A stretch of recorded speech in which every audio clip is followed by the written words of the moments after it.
Okay, तो पहला Samuel 16 अध्याय का 4 वचन से हम देख रहे हैं। यहाँ पे परमेश्वर बता रहा है कि सैमुएल को परमेश्वर ने राजा का अभिषेक करने के लिए भेजा है, और क्योंकि परमेश्वर ने शमूएल को भेजा है, क्योंकि शाऊल उस वक्त परमेश्वर की बातों को नकार दिया था, इसलिए परमेश्वर ने बोला इसको साइड करो, मैं दूसरे को चुनूंगा। परमेश्वर ने शाऊल को राजा होने के लिए नकार दिया है, अब उसने दाऊद के ऊपर अपने मन को लगाया है, और इसलिए उसने बोला यिशै के घर में जा, वहां पे से उसके बहुत सारे बेटों में से एक बेटे को मैंने चुना है जो राजा बनेगा, और उसका तेरे को अभिषेक करना है। और जब ये सैमुएल वहां पे गया, बाइबल बताती है, इसलिए उसने स्पेशली यिशै के पूरे परिवार को न्योता दिया है कि पूरे परिवार को आना ही आना है। बाइबल में किसी और के न्योते के बारे में नहीं लिखा, लेकिन उस न्योते में यिशै और उसके पुत्रों को, मतलब सबको इनविटेशन दिया गया है कि सबको लेकर के आना है। फिर आगे बाइबल बताती है 6 वचन में, जब वे आए तब उसने एलियाब पर दृष्टि करके सोचा कि निश्चय जो यहोवा के सामने है वही उसका अभिषिक्त होगा। यहाँ पे उसने एक व्यक्ति को देखा, यिशै के 8 बेटे थे। कितने बेटे थे? 8, जिसमें से उसने एक पहले बेटे को देखा जिसका नाम था एलियाब, और बाइबल बताती है कि उसने जब उसको देखा, तब सैमुएल ने जब उसको देखा, उसको लगा यही होगा जिसको परमेश्वर ने चुना है। उसका कारण क्या था? उसका कारण यह था, वो हट्टा कट्टा था, लंबा चौड़ा था, अच्छा खासा था। और उसने उसको कैसे पहचाना? उसने पहचाना यार, जब परमेश्वर ने शाऊल को राजा बनाया था, वो भी हाइट में लंबा था, वो भी मस्त हेल्दी था, और कोई भी उसके समान दिखता नहीं था शरीर में। इसलिए सैमुएल को लगा कि ये भी वैसा ही होगा, ये दिखा अच्छा रहा, हेल्दी है, सेना में भर्ती है ना, युद्ध करने वाला है, सब कुछ है, सशक्त व्यक्ति है, इसीलिए उसका ध्यान गया कि यही होगा। लेकिन बाइबल बताती है परमेश्वर ने वहां पे क्या कहा, परंतु यहोवा ने सैमुएल से कहा, ना तो उसके रूप पर दृष्टि कर और ना उसके डील की ऊंचाई पर, क्योंकि मैंने उसको अयोग्य जाना है। क्योंकि यहोवा का देखना मनुष्य का सा नहीं है, मनुष्य तो बाहर का रूप देखता है, परंतु यहोवा की दृष्टि तो मन पर रहती है। इंसान क्या देखता है? सामने, बाहरी रूप। लेकिन भी आज तो कपड़े बड़े अच्छे पहने आप, मस्त लग रहे हो आप। और जिस दिन आप ऐसी बिना फोन करके मेरे को आ जाओगे, भैया ये क्या पहचान में नहीं आ रहे समझ यार, हम बाहरी रूप देखते हैं। जब हमारे हिरलाल भाई साहब पहली बार जब संगति को आना था, तो वो पहले घर ढूंढने के लिए आया, देखने के लिए आया कि वो बाबा है कौन, देखो तो जाओ करे। तो वो बंदा मटका लेने के हिसाब से बहाना करके आया, तो वो जिस मटका देख रहा था, इतने में मैं अपने ऐसे हाफ शॉर्ट्स में और ऊपर बनियान पहने हुए, इतनी दाढ़ी थी मेरी, है ना, इतनी बड़ी बड़ी दाढ़ी लेकर के बाहर पहुंच गया। तो वो बंदा अलग ही दिख गया, यही है वो बाबा ये दाढ़ी वाला है ना, यही पक्का है, पक्का यही वो बाबा, दूसरा कोई नहीं है, यही होगा। इसी को बारे में वो राजेश भैया बता रहे। वो बंदा मेरे को देख करके चला गया, किरण दीदी का हस्बैंड, जिनने उनको प्रभु का सुसमाचार दिया।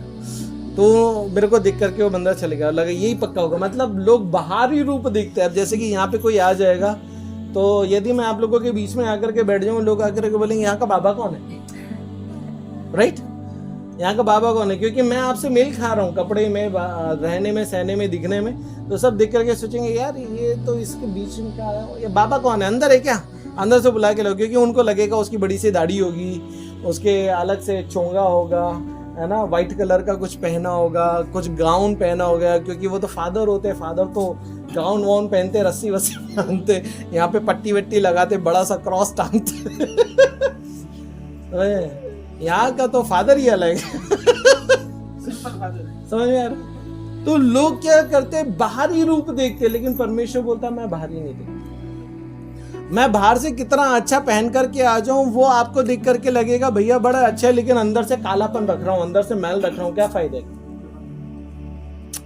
अंदर से मैल रख रहा हूं, कोई फायदा का नहीं। परमेश्वर इसलिए बाहरी रूप नहीं देखता। मैं बाहर से बन ढन करके मस्त सेंट वेंट लगा के आपके सामने आ जाऊं, आपको लगेगा भैया बड़ा तगड़ा है यार। लेकिन जिस दिन आप बिना उसके मेरे को देखोगे, बोलेंगे यार ये तो भैया ही नहीं है, ये तो कोई और ही परमेश्वर वो नहीं देखता, परमेश्वर अंदर से देखना पसंद करता है। आपका अंदर से बदलाव कितना है, अंदर से आपका जीवन क्या है, अंदर से आपका स्वभाव क्या है, अंदर से आपका वातावरण क्या है।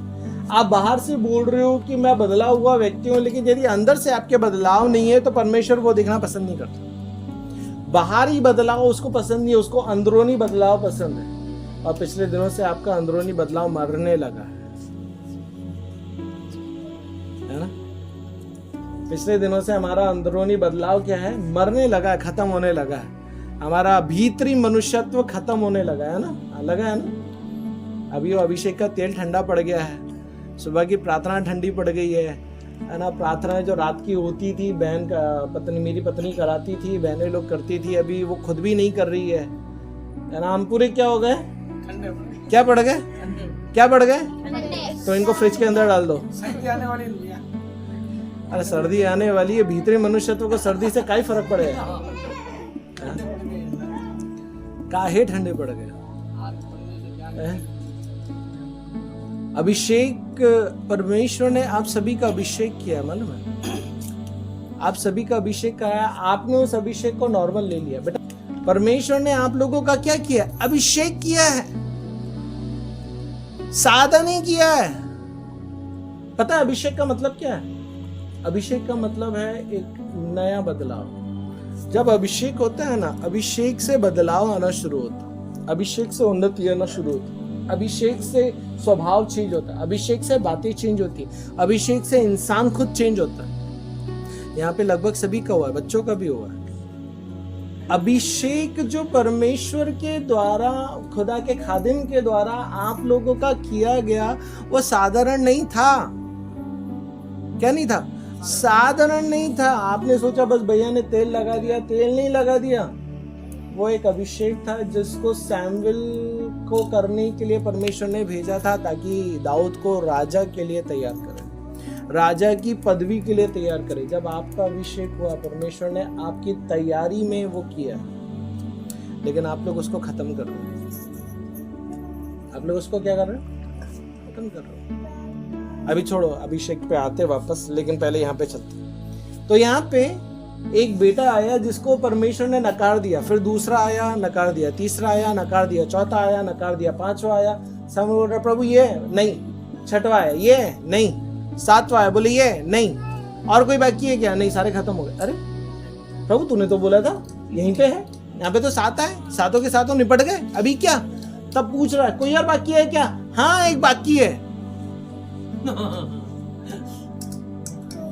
बाइबल बता रही है सैमुएल ने उनको व्यक्तिगत क्या दिया है? न्योता दिया है, इनविटेशन दिया है, तुम्हारे सारे परिवार का आना जरूरी है। लेकिन बाप ने एक बच्चे को छोड़ करके रखा, बोले इसका कोई काम नहीं। बाप ने एक बच्चे को पीछे करके रखा है, बोला इसका कोई काम नहीं है। इसलिए बोले तू तो भेड़ बकरी लेकर के जा, तेरी जरूरत नहीं है, तू उधर ही चले। हाँ इसमें से ही कोई ना कोई होगा जिसका वो कुछ करना चाहता होगा, क्योंकि वो लोग सेना के अंदर थे। वो देखने में, दिखाने में, हेल्थ में, हाइट में सब एकदम मस्त थे। और जिस तरीके से भैया ने बताया, दाऊद जो है उसकी एक दासी का बेटा था, इसलिए उसको आगे बढ़ाना इसको भी ज्यादा पसंद नहीं था। दूसरा वो नाटा था, वो जो भी फोटो प्रभु का धन्यवाद। दूसरा वो नाटा था, इसलिए यीशु ने सोचा इसका क्या काम है यार, ये लायक नहीं है इसको रखना। फिर बाइबल बताती है जिसको दुनिया नालायक समझती है, परमेश्वर उसी को लायक बनाता है। 1 कुरिन्थियों 1:27 पढ़ोगे, वहां पे लिखा है मैंने जगत के मूर्खों को चुना, मैंने जगत के निर्बलों को चुना, मैंने जगत के निर्बुद्धियों को चुना, मैंने जगत के तुच्छों को चुना, जो कुछ भी नहीं है उनको चुन लिया ताकि उनको कुछ बना दे। परमेश्वर ने इसको चुना जो अपने घर में तुच्छ था, जो अपने घर में कुछ भी नहीं था, जो अपने घर में क्या बोलना चाहिए, एकदम नकारा हुआ एक ऐसा व्यक्ति जिसको कोई पसंद नहीं करता। बोलते हैं यार तू तो भेड़ बकरियों के लिए अच्छा है, तू चरवाहा बन करके ही रह रहे बाबा, तेरे लिए सेना में भर्ती होना कोई मतलब का नहीं है, तेरे तो वैसी भर्ती नहीं होगा, तेरी हाइट ही नहीं है। समझ यार, अपनी लाइफ में आपकी किसी चीज की वजह से अपने आप को कम ना समझे। दाऊद की हाइट कम थी, इसलिए उसका बाप समझता था कि यार ये सेना में नहीं जा सकता। दाऊद दासी का बेटा था, इसलिए वो समझता था कि यार ये लायक। आपकी जिंदगी में हो सकता है कुछ ऐसी चीजें हो जिसको देख करके हो सकता है आपकी हाइट ना हो, आपकी हेल्थ ना हो, आपका शरीर ना हो, आपका बोलना ना हो, आपका चलना ना हो, आपका लोगों के बीच में उठना बैठना ना हो, आपको लोगों से बातचीत करना ना आता, उससे कोई फर्क नहीं पड़ता। परमेश्वर को उन चीजों से कोई फर्क नहीं पड़ता। जब परमेश्वर आपके लिए किसी बात का निर्णय ले लेता है, दुनिया की कोई ताकत आपको उस चीज तक के पहुंचने से, बनने से रोक बिल्कुल नहीं रोक सकती, क्योंकि परमेश्वर ने निर्णय लिया है। किसने निर्णय लिया? परमेश्वर। और उसने निर्णय लिया है कि मैं तुझे राजा बनाऊंगा। फिर बाइबल बताती है, जब आप वचन पढ़ोगे, एक बार 8वां वचन पढ़ना, क्या लिखा है? चलो मैं पढ़ता हूँ, सॉरी 9वां वचन। फिर यिशै ने, सॉरी 9वां में नहीं, हाँ 11वां वचन तब पढ़ा है। तब सैमुएल ने यिशै से कहा, क्या सब लड़के आ गए? वह बोला, नहीं, छोटा तो रह गया और वो भेड़ बकरियों को चरा रहा है। सैमुएल ने यिशै से कहा, उसे बुलवा भेज, क्योंकि जब तक वह यहाँ ना आए तब तक हम खाने को ना बैठेंगे। Very good. जब परमेश्वर आपको ऊंचा उठाने की ठान लेता है ना, इस बात से कोई फर्क नहीं पड़ता आपके माँ बाप आपको रोक रहे, आपका पड़ोसी आपको रोक रहा, आपका काम, आपका धंधा, आपका ये, आपका वो आपको रोक रहा, आपको कोई रोक नहीं पाएगा। आपको ऊंचा उठाने के लिए वो सबको रुका देगा। रुक जा, इसने खाना खाने के लिए सबको रुका दिया, रुक जा जब तक कि वो नहीं आ जाएगा। जो घर में तुच्छ जाना जाता है, जब आपके लिए परमेश्वर निर्णय ले लेता है कि मैं तेरे को बनाने वाला हूं, दुनिया की कोई ताकत आपको बनने से नहीं रोक सकती। और जब वो आपको बनाने के लिए निर्णय लेगा, बाइबल बताती है कि वो सबको रोक देगा। बाइबल क्या बताती है? जब परमेश्वर आपके लिए निर्णय लेता है, कौन? परमेश्वर जब आपके लिए निर्णय लेता है, कोई आपको रोकना चाहे, कोई आपको पीछा करना चाहे, वो आपको पीछे नहीं कर पाएगा, क्योंकि परमेश्वर ने आपके लिए निर्णय ले लिया। और वो आपके लिए चाहे कितने ही बड़े लोग क्यों ना, उनको बोल देगा रुक जाओ जब तक कि वो नहीं आ जाता। सैमुएल ने बोला, हम तब तक खाना नहीं खाएंगे जब तक वो आ नहीं जाएगा। परमेश्वर कलेक्टर को भी रोक देगा, परमेश्वर IAS ऑफिसर को भी रोक देगा, IAS को भी रोक देगा, RAS को भी रोक देगा, सबको रोक देगा। बोलेगा जब तक कि वो नहीं आएगा ना, तब तक हिलना मत जगह से। ये परमेश्वर आपको बनाने के लिए आपका अभिषेक किया। समझ में आ रहा है? क्योंकि परमेश्वर ने निर्णय लिया आपके लिए। आपका अभिषेक मेरी सोच से नहीं हुआ, आपका अभिषेक आपकी सोच से नहीं हुआ, आपका अभिषेक परमेश्वर की सोच से हुआ। इसलिए परमेश्वर ने उस बंदे को बोला, आज सबका अभिषेक करना है। और जितनों का अभिषेक हुआ, उन सबके लिए परमेश्वर ने निर्णय लिया, इनको एक अलग स्टेप पे लेकर के जाना है, इनको ऊंचे लेवल पे लेकर के जाना है, इनकी परिस्थितियों को बदलना है, इनके अंदर जो परमेश्वर का आत्मा बैठा है उसके दायरे को बढ़ाना है, उसको ऊंचा करना, उसको उन्नत करना, उसको आत्मिक करना, उसको और बलवंत करना, उसको और हिया दिलाना। ये परमेश्वर का निर्णय है आपके लिए। इसलिए परमेश्वर ने सबको रोक दिया। आज परमेश्वर बताना चाहता है अभिषेक के बाद आगे क्या। आगे सुन। फिर उसके बाद बाइबल बताती है, जब आप 13 वचन पढ़ोगे, 13 वचन में लिखा है, तब सैमुएल ने अपने तेल का सींग लेकर के उसके भाइयों के मध्य में उसका अभिषेक किया। कहाँ अभिषेक किया? उन लोगों के मध्य में जो लोग उसको तुच्छ जानते थे, जो लोग उसको कुछ भी नहीं समझते थे, जो लोग समझते थे यार ये तो चरवाहा होने के लायक है, इसका कोई और काम नहीं, ये बस भेड़ बकरी चराएगा, ये बस इस तरीके से अपनी जिंदगी को काट देगा, हम लोग सेना वाले लोग हैं, हम सेना में जाएंगे, हम ये करेंगे, हम वो करेंगे। उनके बीच में खड़ा करेगा खुदा आपको। बाइबल बताती है, जिस जगह पे तो तुच्छ होकर के निकाला गया, उसी जगह पे मैं तुझे शिरोमणि करूंगा। ऐसा एक वर्ड है। परमेश्वर उन्हीं लोगों के बीच में आपको खड़ा करेगा, उन्हीं लोगों के बीच में आपको ऐसा उन्नत करेगा, उन्हीं लोगों के बीच में आपको ऐसा बढ़ाएगा कि वो लोग सोचे कि यार ये बढ़ कैसे रहा है, लेकिन उसको ये नहीं पता ये अभिषेक के कारण, क्योंकि परमेश्वर ने इसका अभिषेक किया, क्योंकि परमेश्वर ने इसको चुना, क्योंकि परमेश्वर ने इसके लिए निर्णय लिया, क्योंकि परमेश्वर इसको उन्नत करना चाहता है, क्योंकि परमेश्वर इसको बढ़ाना चाहता है, इसीलिए ये इसकी शुरुआत उसी के लोगों के मध्य से करेगा, उसी के लोगों के मध्य से करेगा। इसलिए सैमुएल ने दाऊद का अभिषेक उसी के लोगों के मध्य में किया, अकेले में ले जाकर के नहीं।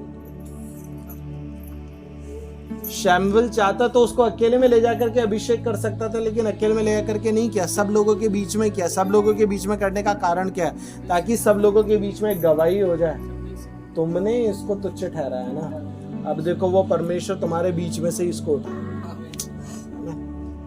तुमने तुच्छ ठहराया ना, अब तुम्हारा परमेश्वर तुमको इसके बीच से ही ऊंचा, उसको तुम्हारे बीच में से ही ऊंचा उठाएगा। ये इस बात का एक चिन्ह है। और फिर उसके बाद बाइबल बताती है, और उसी दिन से लेकर भविष्य को यहोवा का आत्मा दाऊद पर बल से उतरता रहा, तब सैमुएल उठकर रामा को चले गए। जिस दिन उसका अभिषेक हुआ, जिस दिन उसका क्या हुआ? अभिषेक। सो बाइबल के बता रही है, जिस दिन से दाऊद का अभिषेक हुआ, उस दिन से लेके भविष्य को यहोवा का आत्मा दाऊद पर बल से उतरता रहा। उसके बाद से जो दाऊद के जीवन में परमेश्वर की आत्मा का जो एक काम शुरू हुआ है, उसके अभिषेक के बाद में जो परमेश्वर का उसकी जिंदगी में एक बदलाव शुरू हुआ है, उसके अभिषेक के बाद में जो उसकी जिंदगी में परमेश्वर की आत्मा ने जो पकड़ बनाना शुरू किया है, उसके अभिषेक के बाद में आत्मा ने जो उसकी जिंदगी को बदलना शुरू किया है, उन्नत करना शुरू किया है, वो अपने आप में विचारमय है। उसके बाद में क्या हुआ, अब उस चीज को ध्यान से समझो। अभिषेक के बाद में इसका 14 वचन पढ़ते हैं, 16 का क्या लिखा है? और यहोवा का आत्मा शाऊल पर से उठ गया और यहोवा की ओर से एक दुष्ट आत्मा उसको घबराने लगा। जब आपका अभिषेक होता है, क्या होता है? जब आपका अभिषेक होता है, परमेश्वर जब आपको राजा की पदवी पे लेकर के जाना चाहता है, तो जिसका उसने पहले अभिषेक किया उसके ऊपर से अपनी आत्मा को ले लेगा। क्यों लिया? क्योंकि उसने परमेश्वर की बात को नहीं माना। अब देखो यहाँ पे रास्ता तैयार हो रहा है दाऊद के लिए।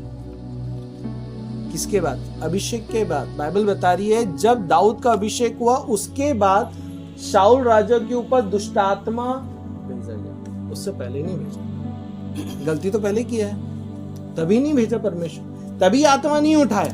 आत्मा कब उठाया? जब उसने दाऊद का अभिषेक किया। समझो, जब उसने दाऊद का अभिषेक किया, जब परमेश्वर ने निर्णय ले लिया, अब मैं इसको राजा बनाऊंगा। और जैसे ही दाऊद का अभिषेक हुआ, उसके ऊपर परमेश्वर के आत्मा का कंट्रोल आने लगा। शाऊल के ऊपर से परमेश्वर का आत्मा उठ गया और उसके ऊपर दुष्ट आत्मा का कंट्रोल आया, क्योंकि परमेश्वर का आत्मा कहाँ आने लगा है?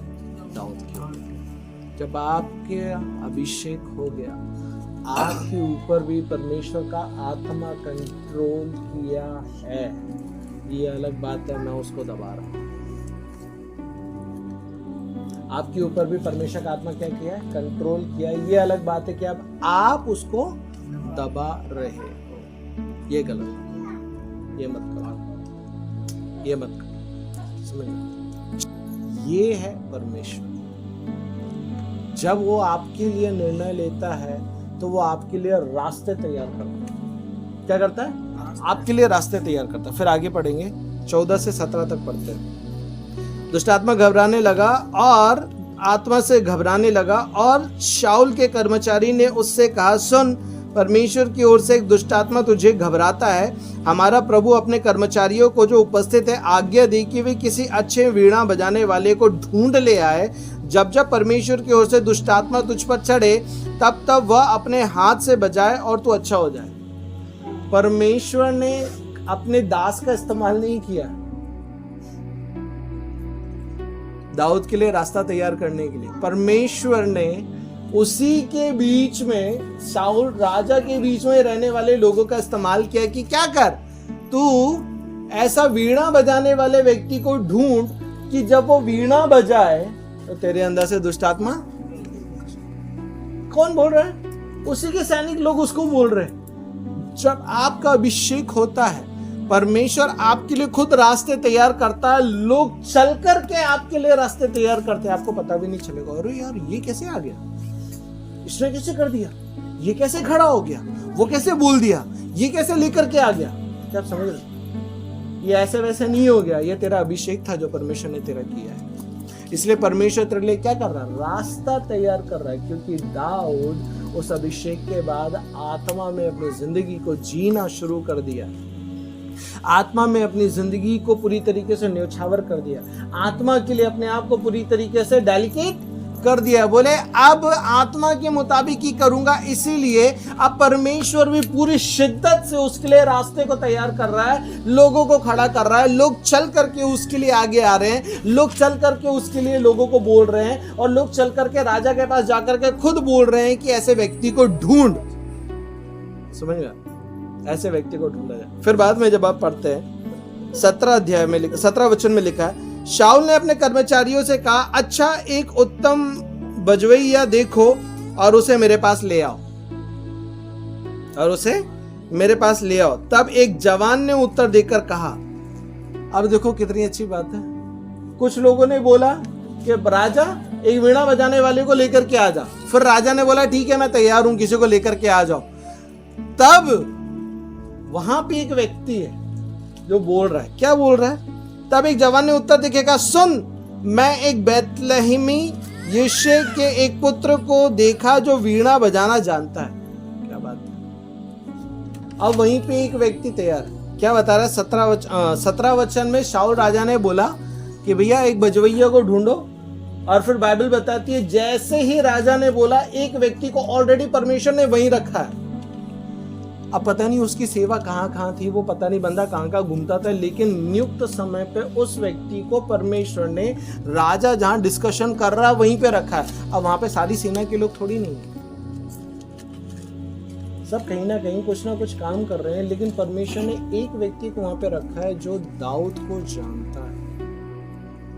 बताने का मतलब आपका अभिषेक होने के बाद परमेश्वर ऑटोमेटिकली, आपको कुछ करने की जरूरत नहीं है, आपके लिए रास्ता तैयार कराता है। लोग चल करके आपके लिए रास्ता तैयार करेंगे, आपको कुछ नहीं करना है।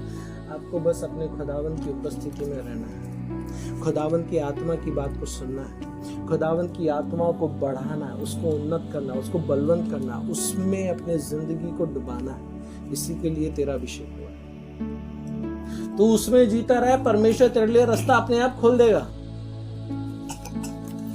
यूसुफ की जिंदगी में ऐसा नहीं हुआ, वो बेचारा जेल खाने के अंदर बैठा था। उसका अभिषेक नहीं हुआ ना, इसका अभिषेक हुआ है, इसका अभिषेक हुआ है, इसका अभिषेक हुआ है। इसलिए लोग चल करके इसके लिए क्या कर रहे हैं, रास्ते तैयार कर रहे हैं, खुद अपने आप चल करके। तब वो व्यक्ति बोलता है, देखो जो वीणा बजाता है और वह वीर योद्धा भी है। क्या बात है भाई, एक चरवाहा वीर योद्धा कैसे बन सकता है? दूसरी बात, इसने कैसे चरवाहे को देख लिया कि वो वीर योद्धा है? ये कोई सेना में थोड़ी नहीं भर्ती है,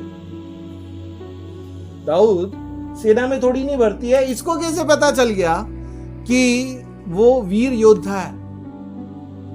क्योंकि जिस समय पे दाऊद जो है शेर को फाड़ रहा था, ये वहां था, इसने देखा है या फिर इसने सुना है। जब इसने वहां पे भालू को फाड़ा है, इसने सुना है, इसलिए इसको पता है भाई वो वीर योद्धा है। क्योंकि उन जानवरों से लोग डर करके भागते थे, और ये अपनी एक भेड़ को बचाने के लिए खुद लड़ गया, इसलिए उसने सुना है और उसको पता है भाई वो वीर योद्धा है। इसलिए वो राजा के सामने जाकर के उसकी सिफारिश कर रहा है। पहली बात कि राजा वो वीणा भी बजाता है, दूसरी बात वो वीर योद्धा भी है, और तीसरी बात, और बात करने में बुद्धिमान है। क्या बात है, तीसरी क्वालिटी अभिषेक के बाद क्या, बुद्धिमान भी है। आपका अभिषेक के बाद परमेश्वर आपकी बुद्धि को बढ़ा देगा, परमेश्वर आपकी समझ को बढ़ा देगा, परमेश्वर आपकी ज्ञान को बढ़ा देगा, परमेश्वर आपके निर्णय लेने के, जो आपके निर्णय लेते हो, आपके निर्णय लेने की बातों को बढ़ा देगा, पूरी तरीके से आपको चेंज कर देगा। आप ऐसे निर्णय लेने लगोगे, आप ऐसी चीजें करने लगोगे, आप ऐसे काम करने लगोगे जो आपके विचारों के कई गुना परे होंगे, और आप सोचोगे यार ये मैं पहले नहीं कर पाता था और मैं अब कर पा रहा हूँ। उसका कारण क्या है? तेरे ऊपर जो अभिषेक किया गया है, ये उसका एक झलक है, जिसको देख करके तू समझ पाए कि तेरा अभिषेक साधारण नहीं, बुद्धिमानी। फिर आगे बोलता है और रूपवान भी है, भाई सुंदर भी है। क्या बोल रहा है? सुंदर भी है, नाटा है, लेकिन क्या करे भाई, सुंदर है। है ना। फिर और यहोवा उसके साथ रहता है। सबसे मेन पॉइंट, पांचवी बात, परमेश्वर उसके साथ रहता है। वो सिर्फ वीणा बजाने वाला व्यक्ति नहीं है, वो योद्धा भी है, वो बुद्धिमान भी है, वो सुंदर भी है, और सबसे मेन पॉइंट, परमेश्वर उसके साथ रहता है। मतलब जब वो वीणा बजाएगा, परमेश्वर की उपस्थिति उसके साथ में रहेगी, और जब परमेश्वर की उपस्थिति उसके साथ में रहेगी तो दुष्ट आत्मा रुक नहीं पाएगी। तब शाऊल को वो भाग गया। इतने सारे गुण हैं, फिर तो मिलना पड़ेगा भाई, फिर तो मिलना पड़ेगा। यदि वो बोले हाँ बस वीणा ही बजाता है क्या? वीणा बजाने वाले तो मेरे पास भी संगीतकार खूब पड़े, वो तो राजा था। एंटरटेनमेंट के लिए तो वीणा बजाने वाले और भी अलग अलग, सारंगी बजाने वाले, ये बजाने वाले, वो बजाने वाले, उसके जानकारी में भी होंगे। संगीतकार होते थे ना उस समय में। जब राजा का मून बन गया, चलो आज रात को हम पार्टी करेंगे, चलो संगीत की पार्टी लगाओ, है ना, एक डांस करने वाली को भी लगाओ, तो उसकी जानकारी में तो थे। लेकिन परमेश्वर जब आपका अभिषेक करता है, परमेश्वर आपके लिए अपने आप रास्तों को तैयार कर देता है। परमेश्वर जब रास्तों को तैयार करता है, उनके लोग जाकर के उनसे बात करते हैं। आपको वहां तक जाने की जरूरत नहीं पड़ेगी, आपको बस अपने घर पे बैठ करके अपने लिए दुआ करने की जरूरत है, अपनी आत्मा को बलवंत करने की जरूरत है, परमेश्वर की आत्मा में अपने आप को और ज्यादा उन्नत करने की जरूरत है। आप समझ रहे हो? आपको अपने आप को उन्नत करने की जरूरत है, और जब आप ऐसा करोगे, आपके लिए रास्ते अपने आप खुलते जाएंगे। 18 वचन, तब एक जवान ने उत्तर देकर के कहा, ओके ये हो गया। फिर आगे कहता है 21 वचन में जाएंगे, सॉरी 19 वचन। तब शाऊल ने दूतों के साथ यिशै के पास कहला भेजा। अब शाऊल ने सारी बात सुन ली। अब सारी बातें सुनने के बाद शाऊल जो है, उसने अपने सैनिकों को बोला, जाओ दाऊद के पास, यिशै के पास जाओ। किसके पास जाओ? यिशै के पास जाओ। और यिशै के पास कहला भेजा कि अपने पुत्र दाऊद को, जो भेड़ बकरियों के साथ रहता है। इसको पता है भाई वो भेड़ बकरी चराने वाला बंदा है, लेकिन उसके मन में 1% का भी डाउट नहीं है। अब वो सोच सकते यार, ये भेड़ बकरी चराने वाला, ये वीणा बजाएगा क्या? ढंग से बजाना आता है क्या इसको? ये भेड़ बकरी चराने वाला, तू बोल रहा है शूरवीर है, कैसे हो सकता है? ये भेड़ बकरी चराने वाला, इसके साथ परमेश्वर कैसे रह सकता है? लेकिन जैसे ही किसी और ने उसके बारे में बोला, शाऊल जो है वो तैयार हो गया पूरी तरीके से कि नहीं, यही है जो मेरे को दुष्ट आत्मा से छुटकारा दिलाएगा। परमेश्वर सामने वाले के मन को अपने आप तैयार कर देगा। इसी को रखना है, दूसरा नहीं आना चाहिए। निर्णय दिलाने वाला कौन? परमेश्वर। परमेश्वर वो आपके लिए निर्णय लेगा। भैया बाइबल नहीं पढ़ना है अभी, क्यों? उधर कहाँ ध्यान है? ध्यान इधर रखो ना, सुना ही यहाँ से आ रहा है। इतने आत्मिक मत बनो। जब बाइबल पढ़ना चाहिए तो नहीं पढ़ते। इधर ध्यान दो, इधर देखो। ओके, सो बाइबल क्या बता रही है कि जब आप अपने निर्णय को लेते हो, सॉरी, जब आपका अभिषेक होता है, तब परमेश्वर सामने वाले व्यक्ति के पास आपके लिए ऑटोमेटिकली रास्ते को तैयार कर देगा। दाऊद गया क्या किसी के पास अभिषेक करने के बाद? कहीं नहीं गया। वो तो बेचारा अभी भी चरवाही कर रहा वो बेचारा चरवाहा ही कर रहा है, लेकिन उसको नहीं पता परमेश्वर उसके लिए काम कर रहा है। वो चरवाही कराते हुए वीणा बजा रहा है, परमेश्वर की आराधना कर रहा है, बढ़िया परमेश्वर के साथ समय बिता रहा है। वो परमेश्वर के साथ में इतना लॉलीन है कि परमेश्वर देख रहा है, भाई अभिषेक के बाद तो ये बढ़ रहा है व्यक्ति, अभिषेक के बाद में तो उन्नत हो रहा है व्यक्ति, अभिषेक के बाद में तो मेरे से चिपक रहा है ये व्यक्ति, अभिषेक के बाद में तो मेरे से और आगे आ रहा, मेरे संपर्क में और बढ़ रहा है ये व्यक्ति, तो इसके लिए तो रास्ते खुलने चाहिए। परमेश्वर चल करके तुम्हारे लिए रास्ते खोलेगा। लेकिन शर्त है ना, ये मेहनत कर रहा ना, तुम तो सो रहे हो। 5 बजे तो सभी सो रहे ना अभी अच्छे से। 10 बजे भी सारे सोने लग गए। सो मैं क्या बोल रहा था मैं ये बोल रहा था कि आपका अभिषेक होने के बाद जब आप अपनी पकड़ को परमेश्वर में बना करके रखते हो, परमेश्वर आपको उन्नत करने के लिए सारे रास्ते को अपने आप ऑटोमेटिकली तैयार कर रहा होता है। आपको विचार करने की जरूरत ही नहीं है ये कैसे हो जाएगा। बस हो जाएगा, तो चिंता मत कर, तू बस अपना काम कर,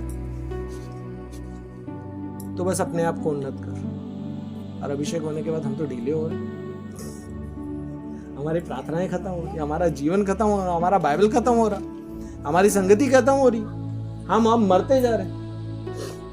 वो नहीं होना। दाऊद अपने अभिषेक को बढ़ा रहा था, इसलिए परमेश्वर उसके लिए रास्तों को, आप अपना काम करते रहो, परमेश्वर अपना काम करना जानता है। फिर बाइबल बताती है कि परमेश्वर आपके लिए रास्ता तैयार करता है। उसके बाद क्या हुआ, जब दाऊद तो भेड़ बकरियों के साथ रहता है, मेरे पास भेज दो करके शाऊल जो है यिशै के घर में भेज रहा है। वो जो भेड़ बकरियों के साथ में रहता है उसको मेरे पास भेज दो। परमेश्वर अधिकारियों को आपके पास भेजता है। या तो अधिकारी खुद चल करके आएगा, या तो अधिकारी अपने किसी पियून को भेजेगा, जाओ जा करके उस भाई को लेकर के आ जाओ, जाओ उस बहन को लेकर के आ जाओ, मेरे को उसकी जरूरत है। अपनी तरफ से भेजेगा। क्यों? क्योंकि आप अपने अभिषेक को बना रहे हो और बढ़ा रहे हो, उसको और उन्नत कर रहे हो, उसको और, है ना, छुरी को ऐसा ऐसा करते हैं ना ताकि वो तेज धार बना, वैसे आप अपनी आत्मा की धार बना रहे हो।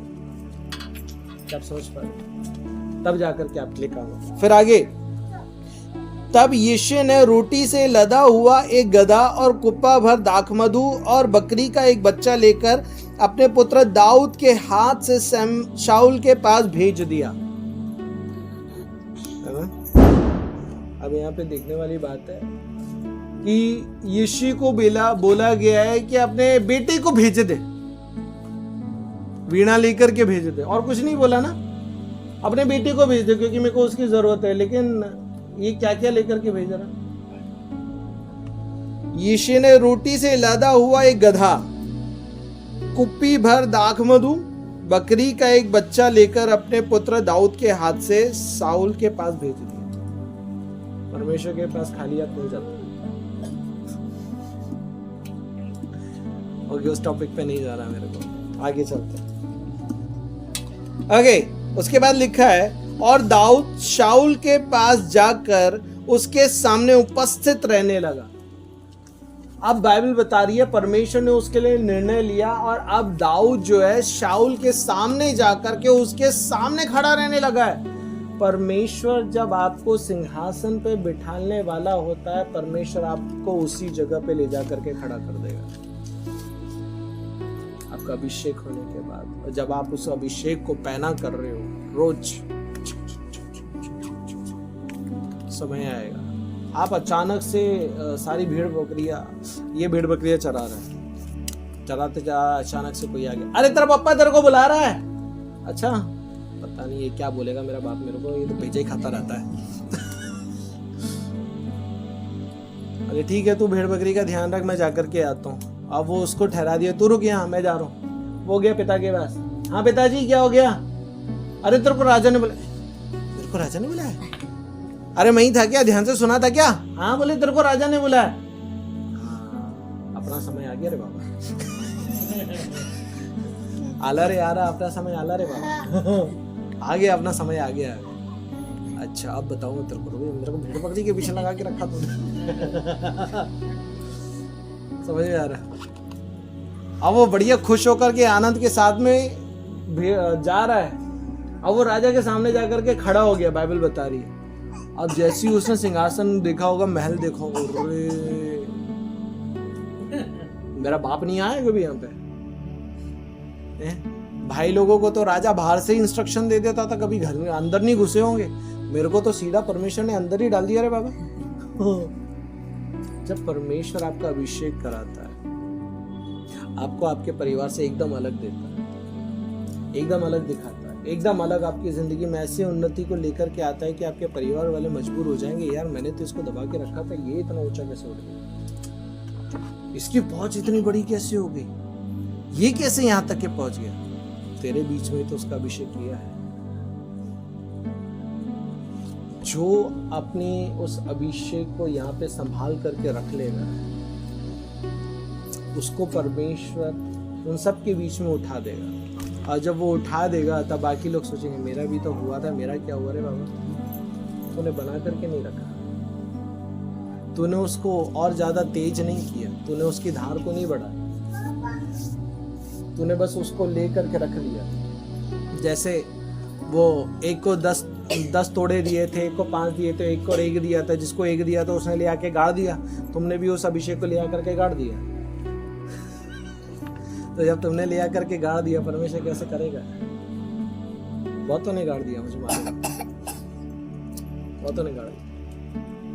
तो परमेश्वर कैसे तुझे इस्तेमाल करेगा? परमेश्वर कैसे तुझे उन्नत करेगा? परमेश्वर कैसे तुझे बढ़ाएगा? परमेश्वर कैसे तुझे और आगे लेकर के, कैसे?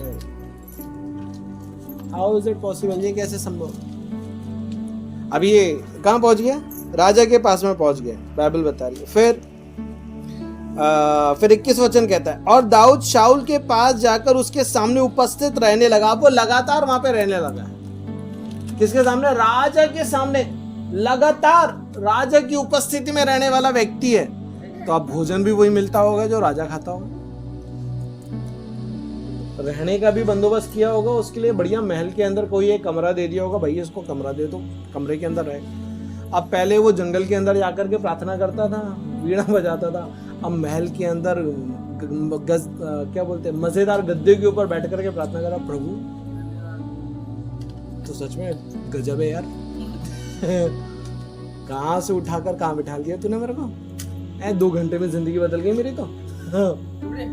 लेकिन आपको ये नहीं पता वो 2 घंटे के पीछे उसने कितनी मेहनत करी है, दिन रात परमेश्वर के पीछे किए, तब जाकर के परमेश्वर ने उसको माले आकर के बैठा। उसके बाद बाइबल बताती है, और शाऊल उससे बहुत प्रीति रखने लगा। अब राजा को उससे बहुत ज्यादा अच्छा लगने लगा है, राजा को उसकी संगति पसंद आने लगी है, राजा को उसके साथ में रहना अच्छा लगने लगा है, राजा उसके साथ में समय बिताना पसंद कर रहा है। जब खुदा का अभिषेक आप बना करके रखते हो और उस अभिषेक को लेकर के आप अपनी जिंदगी को जीते रहते हो, उस अभिषेक को शार्प करते रहते हो, तो परमेश्वर का वचन बताता है कि परमेश्वर आपके लिए बड़े बड़ों के हृदयों को खोल देगा और वो बोलेगा उसके साथ समय बिताना, उसके साथ बैठना, उसके साथ रहना, उसी के साथ चलना, उसी के साथ घूमना, उसी के साथ फिरना, उसी के साथ रहना।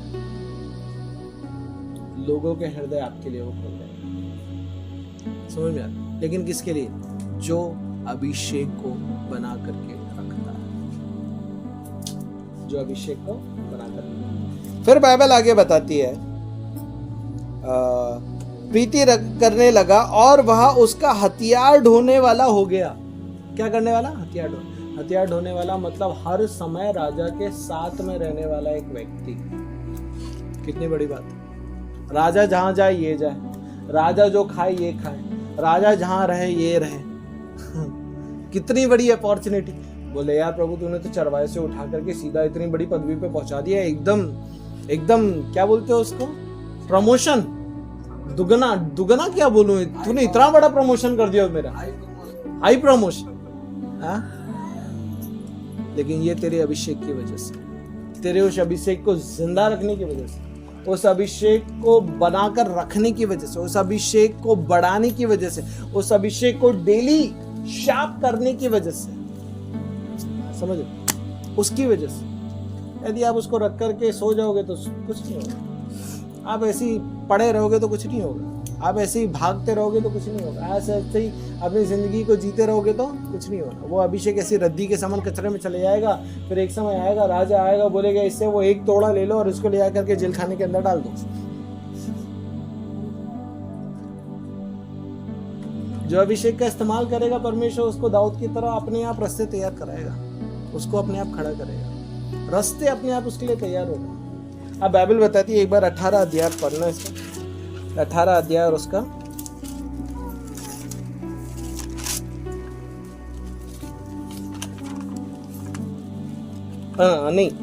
17 अध्याय का 15 वचन पढ़ना।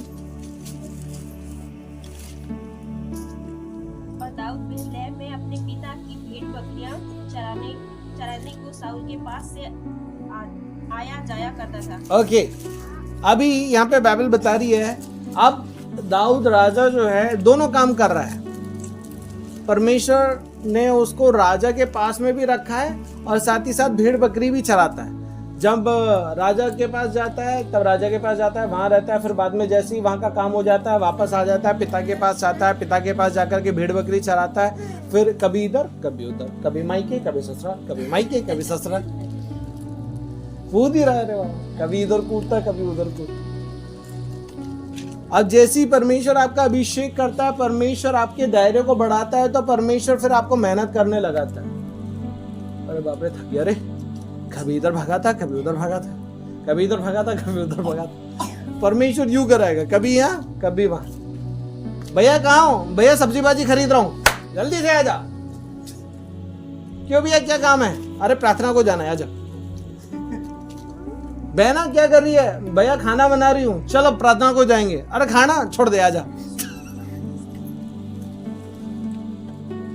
समझ रहे हो? तब वो भगाना शुरू करेगा, आपको मेहनत कराना शुरू करेगा। आप पहले सिर्फ क्या कर रहे थे? जब आप अपने आप को शार्प कर रहे थे, आप अपने घर के अंदर ही मेहनत कर रहे थे। अब क्या करेगा? अब उठ, बाहर चलना शुरू कर। कभी यहां जाना है, कभी वापस घर आना है, कभी यहां जाना है, कभी वापस घर आना है, कभी यहां जाना है, कभी वापस घर आना है। समझ में आता? इस तरीके से परमेश्वर इस्तेमाल करेगा, यहां से वहां, यहां से वहां, यहां से वहां। और इस तरीके से जब परमेश्वर आपका इस्तेमाल करेगा, आज इतना ही बता करके खत्म करना चाहता हूँ, बहुत ज्यादा नहीं लेना चाहता आगे, कि परमेश्वर आपको अभिषेक किया है तो वो आपको इस्तेमाल करने के लिए अभिषेक किया, आपको उन्नत करने के लिए अभिषेक किया, आपको जय की जिंदगी में रखने के लिए अभिषेक किया। जब उसने आपका अभिषेक किया, उसका कारण एक ही है, उसका मकसद एक ही है, उसका मीनिंग एक ही है, बेटा मैं तुझे अपने काम के लिए, किसके लिए? अपने काम के लिए इस्तेमाल करना चाहता हूँ। अभिषेक यूं नहीं हो गया कि बस हो गया, अपने घर में जी लिए, खा लिए, पी लिए, मौज कर लिए, बस नहीं, वो जिंदगी नहीं है। अभिषेक होने के बाद वो व्यक्ति एक अलग जिंदगी जिएगा। अभिषेक होने के बाद वो व्यक्ति अलग रहेगा। अभिषेक होने के बाद वो अलग बोलेगा। अभिषेक होने के बाद वो अलग चलेगा। और तेरा अभिषेक होने के बाद जब तू अपने आप को शार्प करता रहेगा, परमेश्वर तेरे लिए अपने आप रास्ता तैयार। जब आपका अभिषेक होता है, आपका अभिषेक होने के बाद परमेश्वर जो है आपको बस ये चाहता है कि आप अपने आप को क्या करते रहो, क्या करते रहो, लगाते रहना है। सुबह मिल जाए सुबह, दोपहर को मिल जाए दोपहर, शाम को मिल जाए शाम, रात को मिल जाए रात, बस लगाते ही रह। तू बेटा बस धार लगाते रहे, तेरे लिए रास्ता तो मैं तैयार कर दूंगा। परमेश्वर मेरे को सिर्फ ये बोला बीकानेर जाना है, उसने बोला तू बस कदम उठा ले, बाकी अपना काम मैं खुद कर लूंगा। मैं आप लोगों के घर आया आपको बोलने के लिए, आज संगति आते आए, किसी के घर आए नहीं आया, किसी के घर नहीं गया। आप लोग चल करके आए क्या मेरे पास? चल के आए हो, नहीं क्या बोलते आप लोग खुद से आए हो मेरे पास? मैंने बुलाया क्या आपको? मैंने इनविटेशन दिया? मैंने बोला नहीं, आप लोग चल करके आए हो मेरे पास। समझ में आ रहा? दीदी ने बताया परमेश्वर के बारे में। मतलब समझ रहे हो, मैं आया क्या आपको पास इनविटेशन लेकर के? नहीं भैया, मैं तो चल के आया था, टैक्सी में नहीं। अरे वो टैक्सी में आया, मैं जो बोल रहा हूँ मुद्दे की बात पकड़ो, मुद्दे की बात पकड़ो। मुद्दे की बात क्या? मुद्दे की बात ये है कि मैंने आपको नहीं बुलाया, लेकिन आप मेरे पास हैं, क्योंकि मैं क्या कर रहा था? प्रभु जब आए तो काटने के लिए मेरे को तो तैयार कर। तो यदि मैं काटने के लिए तैयार नहीं करता तो वो आपको भी नहीं भेजता। बोलता तू तैयार नहीं होगा तो कैसे भेज दूंगा। इसलिए वो मेरे को पहले तैयार किया। मैं भी अपने आप को घुटने पे तैयार किया, खूब तैयार किया, बहुत तैयार किया। तब जाकर के परमेश्वर ने आप लोगों को चला करके मेरे पास भेजा। जब उसने चला करके मेरे पास भेजा, अभी तक आप लोग बंधे हुए। क्यों? क्योंकि आपको यहाँ पे वो मिल रहा है जो आपको चाहिए। उसी तरीके से जब आप अपनी धार लगाओगे, लोग अपने आप आपके लिए रास्ता तैयार करेंगे। कोई आ जाएगा आपके पास, कोई आ जाएगा। किसी ने आपको बोला, अरे वहां गया था ना, वो मेरी पथरी गायब हो गई। अच्छा ऐसा क्या? चलो मैं भी चल के देखूं। अरे मैं वहां गया था, वहां पे ना मेरा ये गायब हो गया, मेरा वो गायब हो गया, मेरा कैंसर खत्म हो गया, मेरा ये हो गया, मेरा वो हो गया। अच्छा चलो मैं भी चलता। लोग चल करके आपके पास आएंगे और रास्ते को तैयार करेंगे, और आपके लिए जब वो रास्ते तैयार होंगे, आप अपने आप वहां पे जगह पे पहुंच जाओगे। परमेश्वर को पता है आपके लिए रास्ते तैयार कैसे करना है, लेकिन आपको तो एक ही चीज करना है, रोज लगाना। जब मौका मिल जाए लगाते रहना। सुबह को लगाओ, 10 बजे को लगाओ, 12 बजे को लगाओ, 2 बजे को लगाओ, 4 बजे को लगाओ, रात को लगाओ, शाम को लगाओ, जब मौका मिल जाए लगाओ, लगाती जाओ। आप अपनी धार लगाते रहो, परमेश्वर अपने आप आपका इस्तेमाल कर लेगा। परमेश्वर अपने आप आपके लिए रास्तों को तैयार कर देगा। परमेश्वर अपने आप आपके लिए अपने आप चीज़ों को खड़ा कर देगा। फिर बाइबल बताती है, जब आप स्टोरी थोड़ा आगे पढ़ोगे 17 अध्याय में एक वचन पढ़ते हैं, 26 वचन पढ़ना एक बार, 17 का 26। तब दाऊद ने उन पुरुषों से जो उसके आस पास खड़े थे पूछा, जो उस फलिस्ती को मार के इजराइलियों की नाम धराई दूर करेगा, उसके लिए क्या किया जाएगा? क्या किया जाएगा? खतरनाहीन फलिस्ती क्या है कि जीवित परमेश्वर की सेना को ललकारे। आमीन। अब यहाँ पे बाइबल बता रही है कि उस समय में क्या हुआ कि दाऊद का अभिषेक होने के बाद, देखो अभिषेक होने के बाद अपने आप रास्ता तैयार हो रहा है राजा की पदवी के लिए। अब स्टोरी बड़े ध्यान से समझो, है ना। राजा की पदवी के लिए जगह अपने आप तैयार हो रही है। अब जब इसका अभिषेक हुआ, जब ये महल में पहुंचा, इसके महल में पहुंचने के बाद अब फलस्तीनी के अंदर से एक व्यक्ति निकल के आया है इजराइल को चैलेंज करने के लिए कि भैया तुम अपने देश में से किसी एक व्यक्ति को भेज दो, यदि वो हार गया तो तुम्हारे शहर पे हम राज्य करेंगे, और यदि मैं हार गया तो फलस्तीन के ऊपर तुम राज्य करना। लेकिन एक ही व्यक्ति लड़ाई करने के लिए आगे आना, तो सब तो उसके दिल डॉल को देख के वैसे डर जाए। वो 9 फीट का जैसा, क्या बोलूं, हाँ खली बोल दो, 9 फीट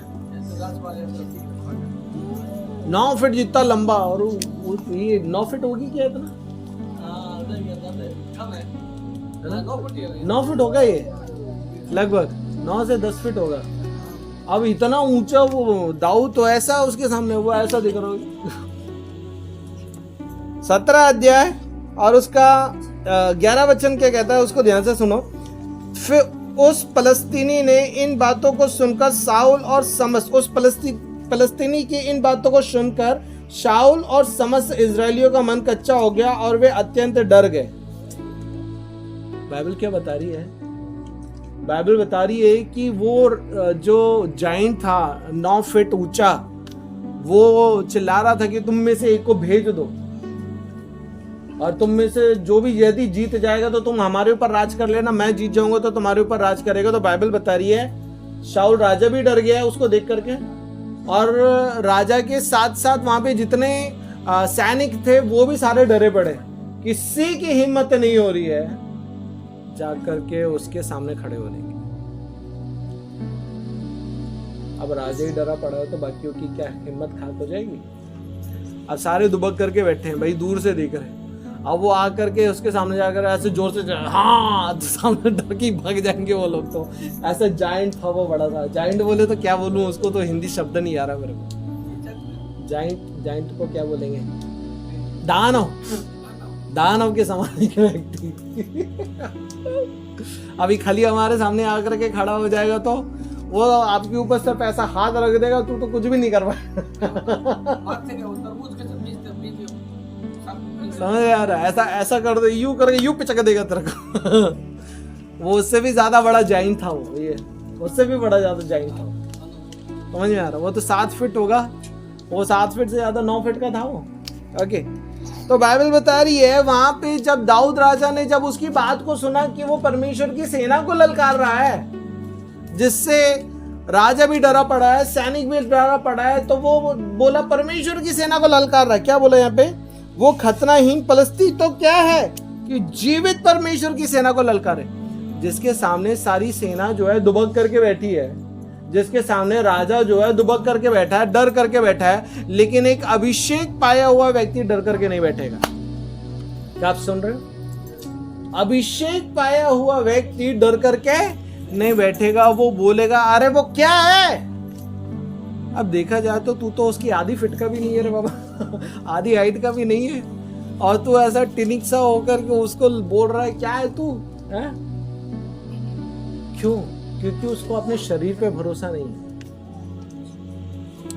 जो उसका अभिषेक हुआ है और अभिषेक के बाद जो उसके अंदर परमेश्वर की आत्मा रह रही है, उसको उस आत्मा पे भरोसा है कि वो आत्मा मेरे को मदद करेगा इसको हराने के लिए। आप अपने शरीर पे भरोसा नहीं रखोगे। आप जो अपनी आत्मा को ऐसा कर रहे हो रोज, फिर आपको रहेगा अरे मैं कुछ भी आ जाऊं तो कोई फर्क नहीं पड़ता, जाइंट को आ जाऊं तो, दानव को आ जाऊं तो कोई फर्क नहीं पड़ता, दानव को आ जाऊं तो, शैतान को ही आ जाऊं तो कोई फर्क।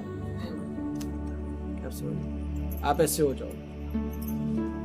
फिर वो वहां पे बोलता है, आप 17 अध्याय का जब पढ़ोगे 33 वचन 32 से पढ़ते, तब दाऊद ने शाऊल से कहा, 32 वचन कहता है, तब दाऊद ने शाऊल से कहा किसी मनुष्य का मन उसके कारण कच्चा ना हो, तेरा दास जाकर उस पलिश्ती से लड़ेगा।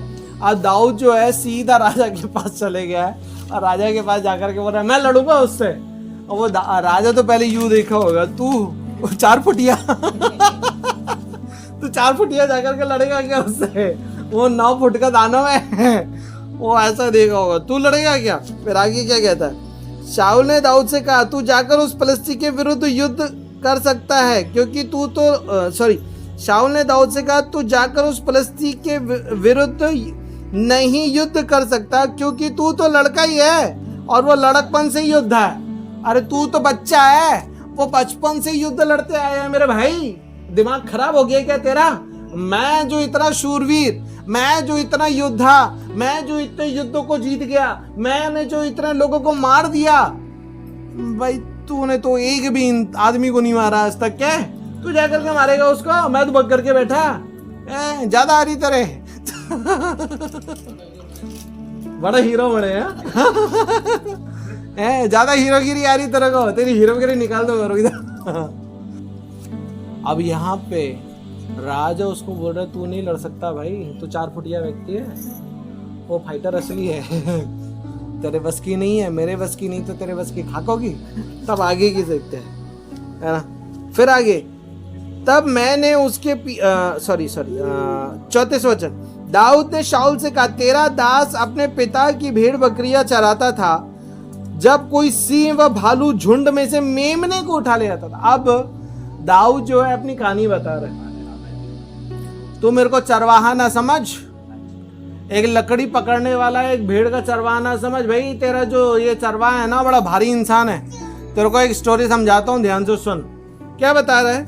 जब मैं भेड़ बकरियां चराता था तो शेर आता था, है ना? क्या कहते हैं, है ना? भेड़ बकरियां चराता था तब सिंह व भालू झुंड में से मेमने को उठा करके लेकर के जाता था।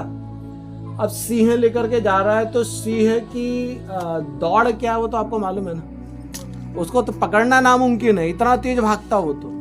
और ये बोल रहा है जब वो उसको उठा के ले आता था वो भागता था, मैं भी भागता था। और तू कैसे भाग लेता था रे बाबा? हाँ, ये क्या बोल रहा है? वचन को ध्यान से समझाना। झुंड में से मेमना उठा ले गया, मतलब लेके भाग रहा। जब वो भागता था मैं भी उसके पीछे भागता और भाग करके उसको जाकर पकड़ लेता। अब इस तरफ शेर और इस तरफ मैं, इतना तेज भागा। बाइबल बता रही है कि उसके सामने जाकर के खड़ा हो गया तू। ये कैसे हुआ? तेरे शरीर की बस की नहीं है, ये परमेश्वर की आत्मा, ये तेरे बस की नहीं है। फिर आगे क्या बोलता है?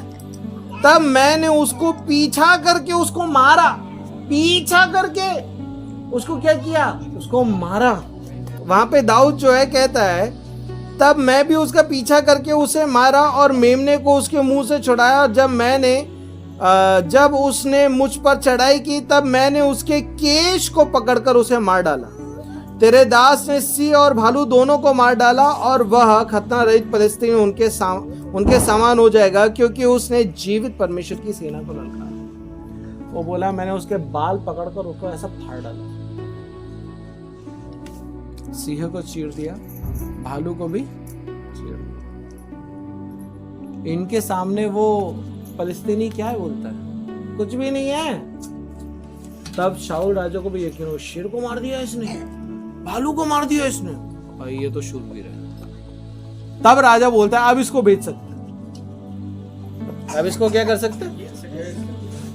तब राजा उसको भेजने के लिए तैयार करता है। 17 अध्याय घर जाकर के पढ़ना, आप वहां पे पढ़ोगे। राजा ने उसको हाथ के पहनाए, उसको टोपा डाला, उसको छाती का पहनाया। अब वो 4 फुटिया तो दब गया और 4 फुटिया से तो उतना वजन ही नहीं उठा। अरे ये क्या क्या है यार, ये टोपा क्या है, अरे ये छाती का क्या है यार, ये हाथों का क्या है, ये पैरों का क्या है, ये वजन तो मेरे से संभले कौन नहीं, या तो उतार के फेंक दिया 4 फुटिया वो सारा उतार करके फेंक दिया। और राजा वो सोच रहा होगा यार किसको बोल दिया मैंने,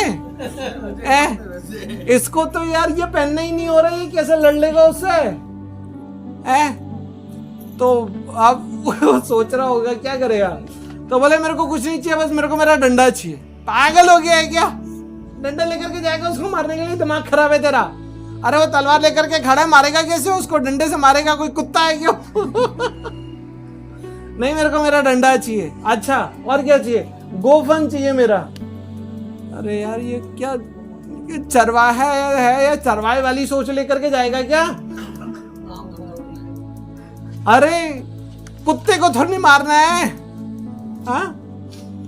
अरे तू भेड़ बकरी चलाता तो कुत्ता आता होगा तेरे भेड़ बकरी को ले आने के लिए, तू उसको दूर से भगाने के लिए गोफन लेके जाता था। अरे वो बड़ा इंसान है रे। अरे कोई नहीं मैं तो ये लेकर के जाऊं, ठीक है भैया। राजा ने उसकी बात पे यकीन किया, उसको भेज दिया। अब वो गया, 5 पत्थर चुना उसने नदी से, कितना 5 पत्थर चुना। अब 5 पत्थर चुन करके गया, उसको पता ही नहीं था भैया 1 पत्थर से ही काम हो जाएगा अब वो 5 पत्थर चुन करके गया। तब वहां पे आ गया, पढ़ोगे 43 वचन में जो है, तब फलस्तीनी ने दाऊद से कहा क्या मैं कुत्ता हूं कि तू लाठी लेकर के मेरे पास आता है। तब फलस्तीनी अपने देवता के नाम लेकर के दाऊद को कोसने लगा तेरा भला हो जा, तेरा ये हो जा, तेरा वो हो जा, तेरा ऐसा तेरा वैसा हम भी करते क्या हम भी करते क्या, ऐसा ऐसा करके कोसते यदि करते हो तो सुधर जाओ नहीं करने का। फिर उसको कोसने लगा, बाइबल बताते। फिर फलस्तीन ने दाऊद से कहा मेरे पास आ, मैं तेरा मांस आकाश के पक्षियों और वन पशुओं को दूंगा। दाऊद ने फलस्तीनी से कहा दाऊद ने फलस्ती से कहा तू तो तलवार और भाला और सांग लिए हुए मेरे पास आता है, परंतु मैं तो सेनाओं के यहोवा के नाम से तेरे पास आता हूं, जो इजरायली सेना का परमेश्वर है, और उसी को तूने ललकारा है। जब आप अपनी धार को लगा रहे होते हो, यदि कोई आपको चैलेंज करता है, वो आपको चैलेंज नहीं कर रहा, जो आपके अंदर बैठा है ना परमेश्वर, उसको चैलेंज कर रहा। इसलिए दाऊद कहता है तूने परमेश्वर की सेना को चैलेंज नहीं किया बेटा, ये जो इंसान तेरे को दिख रहे हैं ना, तूने इनको चैलेंज नहीं किया, तूने डायरेक्ट परमेश्वर से पंगा ले लिया। कलीसिया में कुछ भाई लोग हैं ना ऐसे, जो अपनी पत्नियों को बोलते हैं नहीं जाना, तो मैं वो बहनों को एक ही चीज बोलता हूँ, अब तक तो तेरे से पंगा ले रहे थे, बाइबल जला करके परमेश्वर से पंगा ले लिया ऐसे, अब नहीं छोड़ेगा इसको अब नहीं छोड़ेगा इसको, अब इसको आना ही पड़ेगा। समझ में आ रहा है? परमेश्वर से पंगा लेना खतरनाक है ना। आप यदि मेरे से पंगा ले रहे हो, आप मेरे से पंगा नहीं लेते, आप सीधा परमेश्वर से पंगा लेते। जो परमेश्वर से पंगा लेगा ना, वो बचने वाला नहीं है, उसका तो आना तय है, वो बच नहीं सकता, क्योंकि उसने किससे पंगा ले लिया, उसने सीधा परमेश्वर से पंगा ले लिया। यदि कोई मेरे को बोलता है तेरे को तो देख लूंगा, तो उसको बोलता हूँ तुम मेरे को देख लेना, मेरा बाप तेरे को देख लेगा हाँ, मैं तो कुछ नहीं कर सकता, लेकिन वो जब करेगा तब तो खुद हाथ जोड़ते हुए आएगा मेरे पास समझ रहे? इसलिए यदि कोई आपसे पंगे लेता है, आपको चिंता करने की जरूरत नहीं है, बाप देख लेगा, आपको चिंता करने की जरूरत नहीं। उसके बाद बाइबल आगे बताती है, आज के दिन यहोवा तुझको मेरे हाथ में कर देगा और मैं तुझको मारूंगा और तेरा सिर तेरे धड़ से अलग करूंगा, और मैं आज के दिन फलस्तीनी सेना कोई लोथे आकाश के पक्षी और पृथ्वी के जीव जंतु को दूंगा। तब सारी पृथ्वी के लोग जान लेगी कि इज़राइल में एक परमेश्वर है, और यह समस्त मंडली जान लेगी कि यहोवा तलवार व भाले के द्वारा जयवंत नहीं करता, क्योंकि इसलिए कि संग्राम तो यहोवा का है और वही तुझे मेरे हाथ में कर देगा। अब दाऊद राजा जो है, दाऊद जो है, बाइबल बता रही है, गोफन लेकर के गया, वो उधर से भागते हुए आ रहा है इसको मारने के लिए। तब बाइबल बता रही है गोफन में एक पत्थर घुमा करके ऐसा ले गया और ऐसा ले करके ऐसा फेंक करके मारा, तो वो गोफन का वो पत्थर निकल करके सीधा इसके यहाँ पे लगा। कैसा लगा? सीधा उसके यहाँ पे लगा। बाइबल में लिखा है 49 वचन जब पढ़ेंगे वहां लिखा है, फिर दाऊद ने अपनी थैली में पत्थर निकालकर उससे एक पत्थर निकाला और उसे गोफन में रखकर फलस्तीन के माथे पर ऐसा मारा कि पत्थर उसके माथे के भीतर घुस गया और वो भूमि पर मुंह के बल गिर पड़ा। पत्थर अंदर घुस गया। गोफन में इतनी ताकत हो सकती है कि पत्थर हड्डी को, ये हड्डी है, ये हल्के से चमड़े के अंदर क्या है? हड्डी है। बाइबल बता रही है हड्डी को तोड़ करके घुस गया अंदर। पत्थर हड्डी को तोड़ करके अंदर घुस गया। ये कोई इंसान मार सकता है क्या?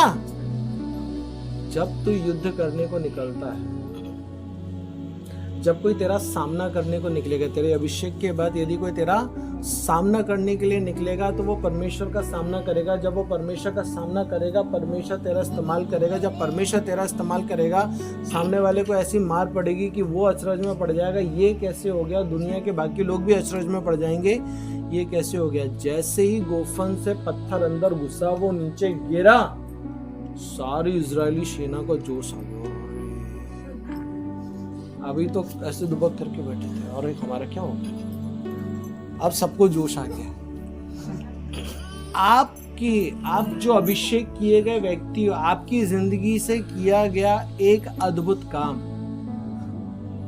आपकी जिंदगी से किया गया एक अद्भुत काम, आपकी जिंदगी से एक अद्भुत काम बाकी लोगों को अपने आप प्रोत्साहित कर देगा। आपकी जिंदगी का एक अद्भुत काम बाकी लोगों को अपने आप परमेश्वर में जय का जीवन जीने के लिए मजबूर कर देगा। आपकी जिंदगी का एक अद्भुत काम बाकियों को अपने आप परमेश्वर के करीब आने के लिए मदद कर देगा। जैसे ही वो अद्भुत काम हुआ, सारे इजरायली सेना को अपने आप में एक जोश आ गया। अब बाइबल बताती है दाऊद भागा, अब उसके पास तो कुछ था ही नहीं, मारता कैसे? उसी की तलवार लिया और उसी की तलवार से उसका गला काट दिया। और जैसे इजरायली सेना ने ये देखा, वो तो ऐसे भागे उनको मारने के लिए। क्या समझ रहे कि उस दिन उन्होंने फिलिस्तीनियों के ऊपर पूरी तरीके से जय पाया। बताने का मतलब, जब आपके ऊपर परमेश्वर की आत्मा आती है, बेटा गेट बंद कर, नीचे से बंद कर। जब आपके ऊपर परमेश्वर की आत्मा आती है और जब आप उसको शार्प कर रहे हो, अभिषेक हुआ है क्योंकि आपका, आप उसको शार्प करते जा रहे हो, और आपकी जिंदगी में एक ऐसा युद्ध का समय आएगा, एक आएगा। पहले तो आपको तैयार करेगा, फिर आपकी जिंदगी में एक ऐसा युद्ध का समय आएगा, और उस युद्ध के समय में परमेश्वर आपको ऐसा इस्तेमाल करेगा। आपका वो अद्भुत इस्तेमाल देख करके बाकी लोगों को अपने आप में इतना हियाव आ जाएगा, मुझे भी परमेश्वर में बढ़ना है, मुझे भी आगे आना है, मुझे भी उन्नत होना है, मुझे भी प्रार्थना करना है, मुझे भी जय का जीवन जीना है, मुझे भी ऊंचाइयों में बढ़ना है, मुझे भी परमेश्वर की संगति करना है, मुझे भी आराधना करना है। हालेलुया। क्या आप समझ रहे हो? सो आपको सिर्फ इतना बताना चाहता हूँ, आपको अपने आप की उन्नति करने के बारे में निर्णय लेना है, सोचना है, आपको प्रार्थना करना है, आपको प्रार्थना के जीवन में अपनी धार को लगाते रहना है। फिर एक समय आ जाएगा और एक समय में परमेश्वर जो वो काम करेगा, वो काम आपको तो उन्नत करेगा ही करेगा, आपके साथ में औरों को भी परमेश्वर में आगे आने के लिए मदद कर देगा। अभिषेक अभिषेक पाना बड़ा नहीं है, पता? अभिषेक को बना करके रखना बड़ा है। अभिषेक पाना बड़ा नहीं है, लेकिन अभिषेक को बनाकर रखना बड़ा है। जब दाऊद का अभिषेक हुआ, फिर भी क्या है? चरवाहा ही है। फिर भी क्या है? चरवाही है। सोच सकता है, यार प्रभु तूने तो मेरा अभिषेक किया राजा होने के लिए, मैं अभी भी चरवाहा हूं। यदि आप इस सोच में रहोगे ना, आप आगे नहीं बढ़ पाओगे। दाऊद के 3 अभिषेक हुए, मालूम है? उस दिन भैया ने बताया था, ध्यान है? दाऊद के कितने अभिषेक हुए? 3 अभिषेक। मैं पहले अभिषेक के बारे में बता रहा हूं, आपका भी एक ही हुआ है। पहले अभिषेक से इसकी जिंदगी में ये हो रहा है। पहले अभिषेक से इसकी जिंदगी में क्या हो रहा है? शेर को फाड़ रहा है, भालू को फाड़ रहा है, गोलियत को भी मार दिया। क्या ही कर रहे हो? हम तो खुद को ही मार रहे हैं, प्रार्थना को ही मार रहे हैं, बाइबल को ही मार रहे हैं, संगति को ही मार रहे हैं, खुद को ही मार रहे हैं। हम तो खुद को ही खत्म कर रहे हैं। यहाँ तो उल्टा हुआ पड़ा, उसका अभिषेक हुआ वो उन्नत हो रहा, हमारा अभिषेक हुआ हम तो घट रहे। क्यों प्रियो? क्योंकि आपने अभिषेक को बड़ा सस्ता ले लिया। आपने अभिषेक को बड़ा सस्ता ले लिया। उस अभिषेक को आज भी आपके ऊपर है। अब उस अभिषेक को बढ़ाना आपके हाथ, उस अभिषेक को उन्नत करना आपके हाथ, उस अभिषेक को और ज्यादा प्रज्वलित करना आपके हाथ, उस अभिषेक की धार को और बढ़ाना आपके ही हाथों में है। वो प्रार्थना का जीवन आपको रखना पड़ेगा, वो बाइबल का जीवन आपको रखना पड़ेगा। आप अभिषेक में हो, आप प्रार्थना के जीवन में, हो सकता है स्टार्टिंग में आपको बदलाव ना दिखे। दाऊद राजा का बदलाव दूसरी तरफ हो रहा था, लेकिन उसको नहीं दिख रहा था। वो सोच रहा है, यार अभी भी चरवाही कर रहा हूं मैं तो।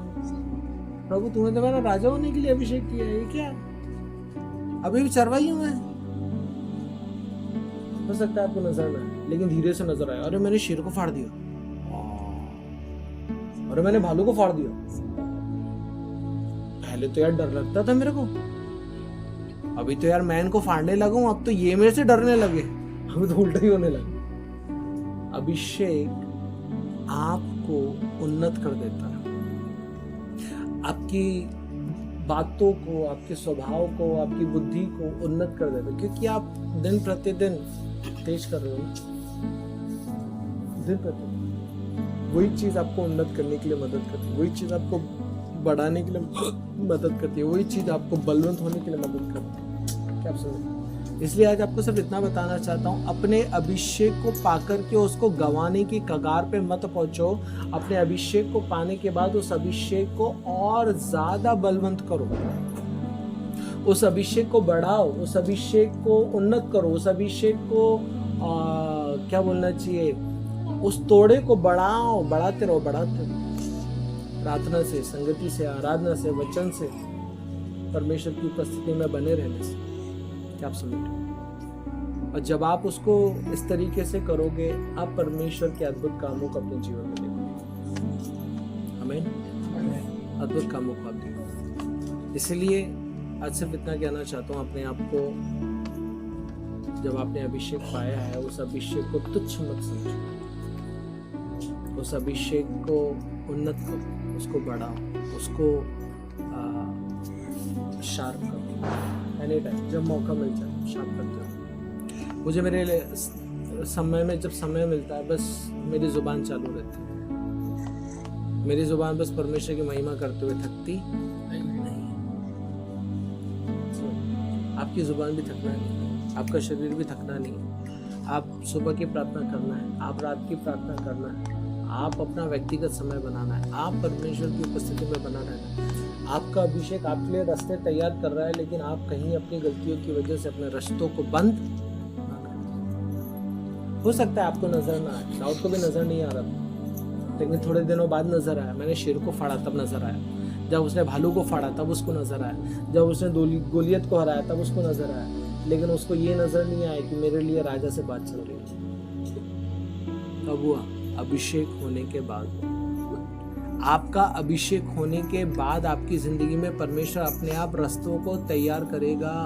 आपको उस बारे में चिंता करने की जरूरत नहीं है। आपको उस बारे में चिंता करने की जरूरत, आप अपने अभिषेक को बस बढ़ाते रहो, बढ़ाते रहो, बढ़ाते रहो, बढ़ाते रहो, गवाओ मत। अभिषेक पाना बड़ा आसान है। भैया ने प्रार्थना कर दी, वो तेल लगा दिया, आपका अभिषेक हो गया, लेकिन उस अभिषेक को बना के रखना। शैतान आएगा आपसे आपके अभिषेक को चुराने के लिए। वो आपको आपके कामों में बिजी कर देगा, वो आपको आपके परिवार में बिजी कर देगा, वो आपको फोन में बिजी कर देगा, वो आपको आपके विचारों में बिजी कर देगा, आपकी जिंदगी में बिजी कर देगा, आपकी सोच में, आपकी कल्पनाओं में, पूरी तरीके से आपके जो भी लाइफ स्टाइल में है उसमें आपको वो क्या कर देगा? बिजी कर देगा। लेकिन परमेश्वर क्या चाहता है? परमेश्वर चाहता है अभिषेक होने के बाद परमेश्वर में बना रहे। अभिषेक होने के बाद परमेश्वर में जय का जीवन जी। अभिषेक होने के बाद परमेश्वर में अपनी धार को मजबूत कर। अभिषेक होने के बाद अपने आप को अपने परमेश्वर में और उन्नत कर। अभिषेक होने के बाद अपने आप को परमेश्वर में एक ऐसा व्यक्ति बनने के लिए मदद कर जो तुझे और उन्नति की ओर लेकर के जाए। आत्मा काय में हमें इस वचन के द्वारा प्रभु आपको आशीष करे।